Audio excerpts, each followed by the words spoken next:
RTC ఇష్యూపై అసెంబ్లీలో hot చర్చ జరిగింది. ఆర్టీసీ యూనియన్లను ఎప్పటి నుంచి పునరుద్ధరిస్తారో చెప్పాలని ప్రశ్నించారు బీఆర్ఎస్ ఎమ్మెల్యే హరీష్ రావు. దీనికి మంత్రి పొన్నం కౌంటర్ ఇచ్చారు. గత సర్కార్ ఆర్టీసీని నిర్వీర్యం చేసిందని మండిపడ్డారు పొన్నం. కాంగ్రెస్ ప్రభుత్వం వచ్చిన తర్వాత బకాయిలు భర్తీ చేస్తున్నామని వివరించారు. తప్పుదో పట్టించే విధంగా ఉంది. ఈ విషయంలో జాప్యం జరగడానికి గల కారణాలు ఏమిటి అన్నప్పుడు లేదండి అన్నారు. ప్రభుత్వం వచ్చి ఇప్పుడు దాదాపు 8వ నెల జరుగుతూ ఉంది. 8 నెలలు జరుగుతున్నా ఇంకా జాప్యం జరుగుతలేదు అని ఒక సమాధానం చెప్పారు. ఎప్పట్లోగా ఈ ప్రతిపాదనలు అమలు చేసి నియమిత రోజును ప్రకటించమవుతుందంటే ఇది పరిశీలనలో ఉంది అని గౌరవ మంత్రి గారు చెప్పారు. ఇది కాంగ్రెస్ పార్టీ మేనిఫెస్టో అధ్యక్ష. ఈ మేనిఫెస్టోలో page number 28 item number 14 TSRTC సిబ్బంది సంక్షేమం. ఆర్టీసీ కార్మికులను ప్రభుత్వ విలీన ప్రక్రియ పూర్తి చేసి 2 పీఆర్సీల బకాయిలను వెంటనే చెల్లిస్తాం.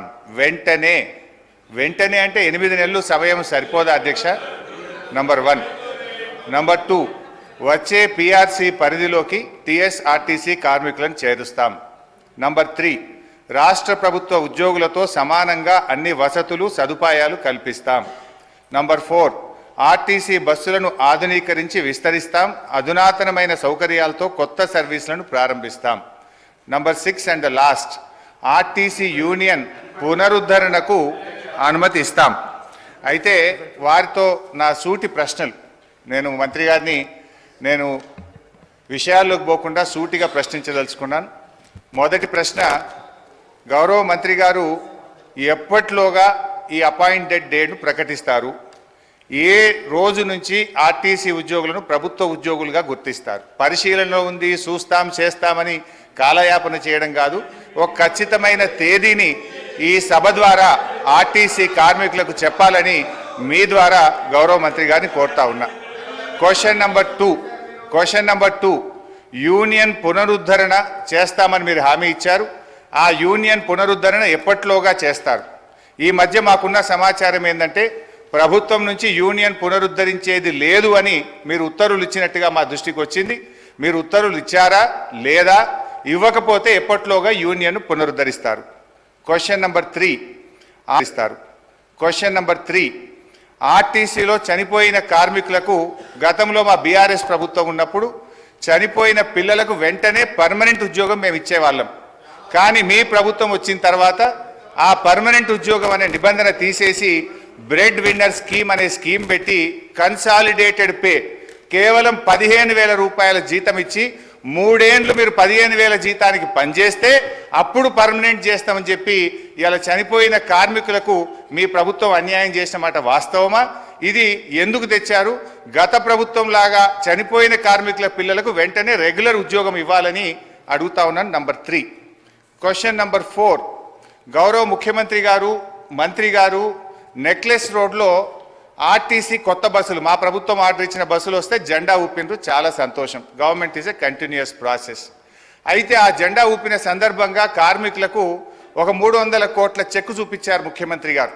ఇగో మీ కార్మికులకు పీఆర్సీ బకాయిల 300 కోట్ల చెక్కు విడుదల చేస్తున్నా అని ముఖ్యమంత్రి గారు బకాయిలు ఇస్తున్నామని చెక్కు చూపించారు.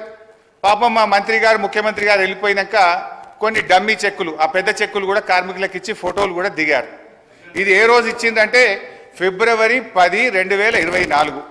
ఇవాళ మనం ఉన్నాం జూలై నెలలో ఉన్నాం.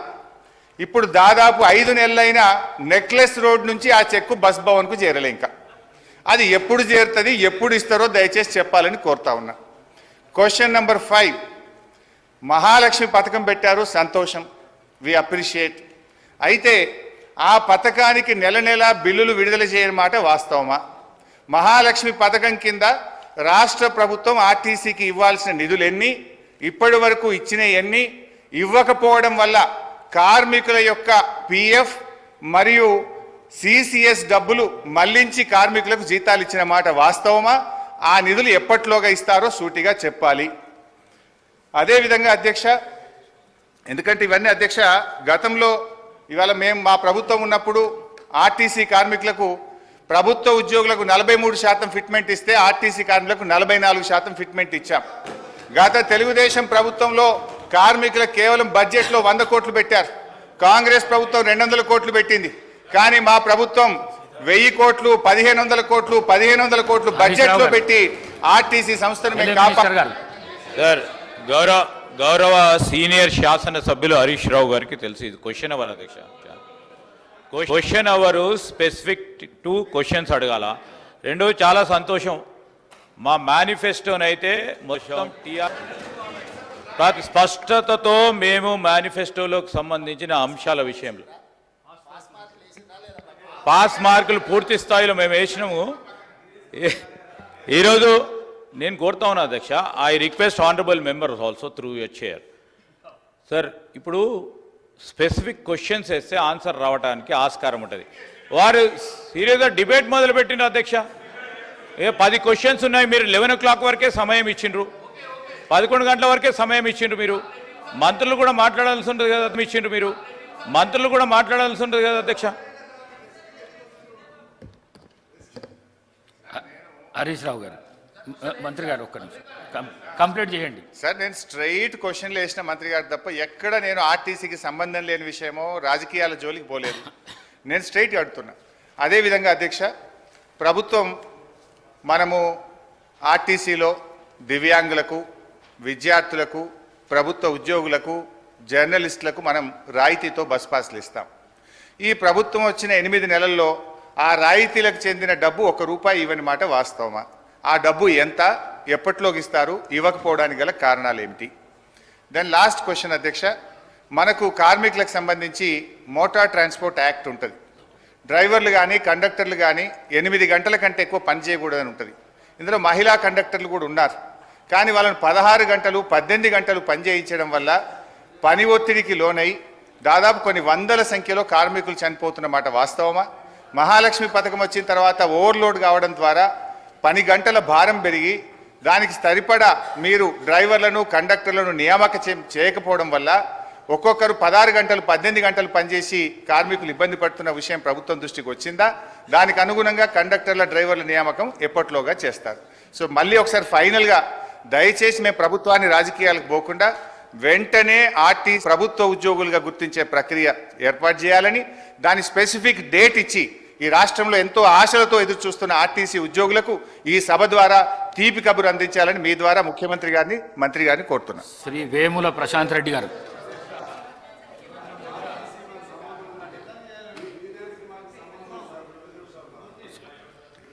అధ్యక్ష,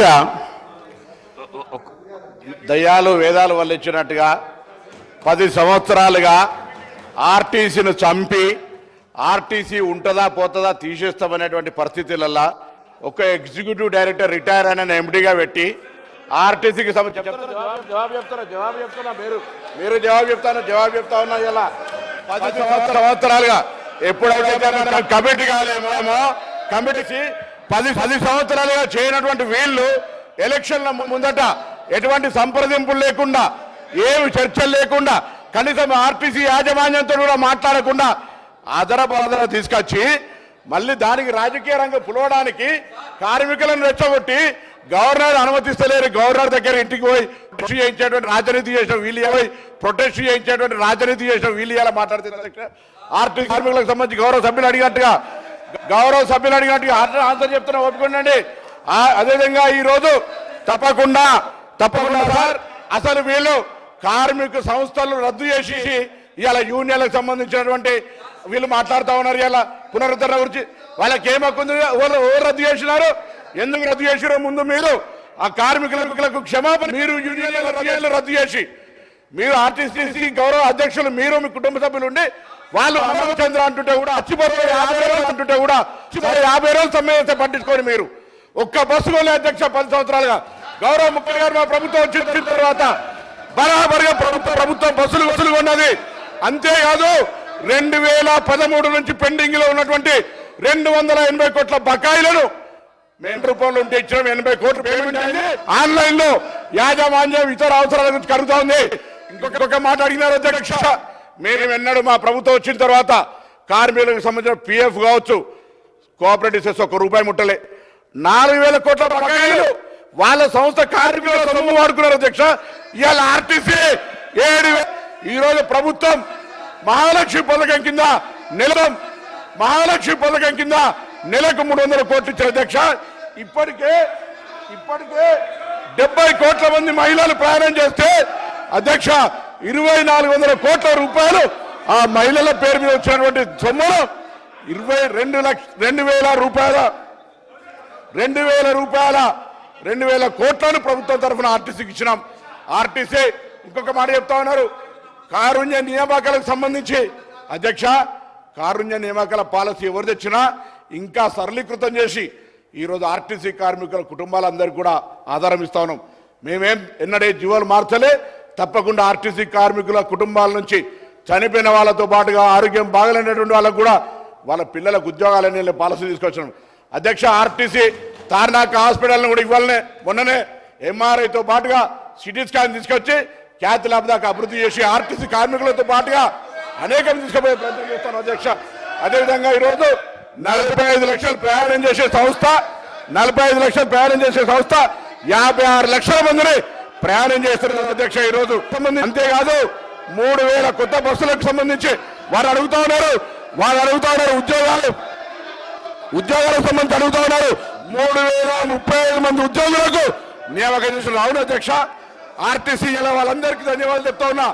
నా సంస్థలో ఉన్నటువంటి ఆర్టీసీ డ్రైవర్లు కండక్టర్లందరికీ సభా వేదిక ద్వారా మా ప్రభుత్వం తరఫున అభినందన తెలియజేస్తున్నాం అధ్యక్ష. అవును ఓవర్లోడ్ అవుతుంది, కానీ ఓవర్లోడ్ చేస్తే కూడా ఇలా పని భారం పెరిగిన మాట వాస్తవం, కానీ వాళ్ళందరికీ డబుల్ పేమెంట్ ఇస్తాను అధ్యక్ష. 8 గంటల తర్వాత పనిచేసే వాళ్లకు వాళ్ళ శ్రమదోపిడి చేయొద్దని మీ దగ్గర బస్సులు ఎక్కడోడు లేడు, మా దగ్గర 100% డాక్యుమెంట్స్ ఉంది అధ్యక్ష. నష్టాలను తీసుకొని లాభాల బాటల ఈ 3 నెలలకు తీసుకుంటే ఆపరేషన్ లాస్ నుంచి ఓవర్కమ్ అయి బయటకు వస్తాను. ఆర్టీసీ ఉంటుందో ఉండనేటువంటి పరిస్థితుల్లో నేను చెప్పిన అధ్యక్ష. ఒక ఎగ్జిక్యూటివ్ డైరెక్టర్ ఈ సందర్భంలో చెప్పాలి వాళ్ళ బంధు ఎగ్జిక్యూటివ్ రిటైర్డ్ డైరెక్టర్ ఎండీగా పెట్టి సంస్థ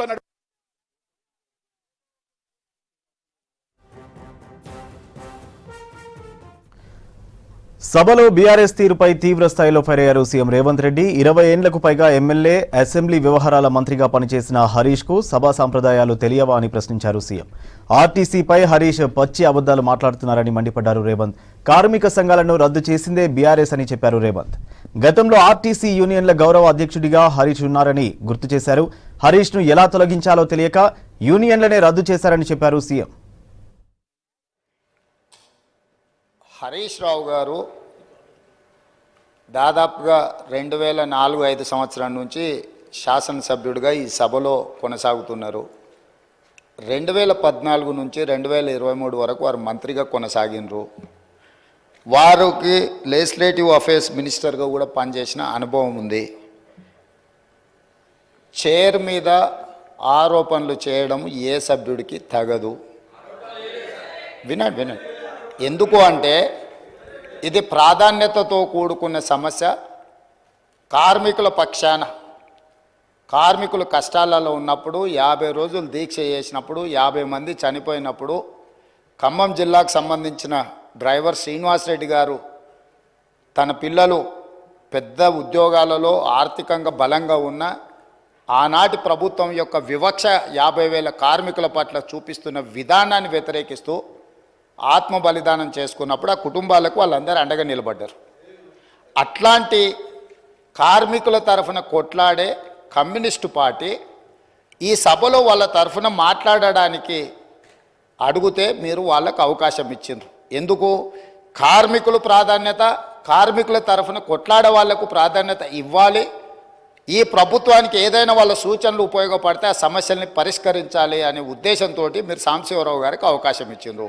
మీరు ప్రశ్న అడగకపోయినా అతనికి ఎట్లా అవకాశం ఇస్తారని వారు మాట్లాడినారు కదా అధ్యక్ష. అది ఏ చట్టానికి దేనికి అసలు వారు మాట్లాడుతున్నది పూర్తిగా విరుద్ధం. ఒక్కసారి ఒక ప్రశ్న ఈ సభలో ఆమోదం పొందింది అంటే ఈ సభ యొక్క ఆస్తి.